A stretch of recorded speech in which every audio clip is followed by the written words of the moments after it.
আসসালামু আলাইকুম। আমি সাগর বাংলাদেশি, আশা করছি আপনারা ভালো আছেন। এই যে দেখেন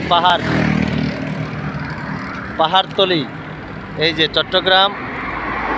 আপনাদেরকে একটু পাহাড় দেখানোর জন্য এই হচ্ছে আমার বন্ধু, আমার গাড়িটা মানে আমার বন্ধু। এই বন্ধুর কারণেই আমি অনেক জায়গায় যাইতে পারি। এই দেখেন অনেক উপরে ওইদিকেও আমি এখনই এটার উপরে এটার উপরে এই পাহাড়টা একটু ছোট আছে, তো এটা অনেক বড়, অনেক উঁচা। এই যে অনেক উঁচা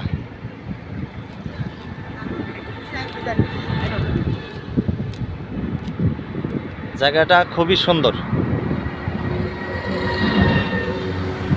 আর ওই দিক দিয়ে রাস্তাটাও অনেক উঁচা।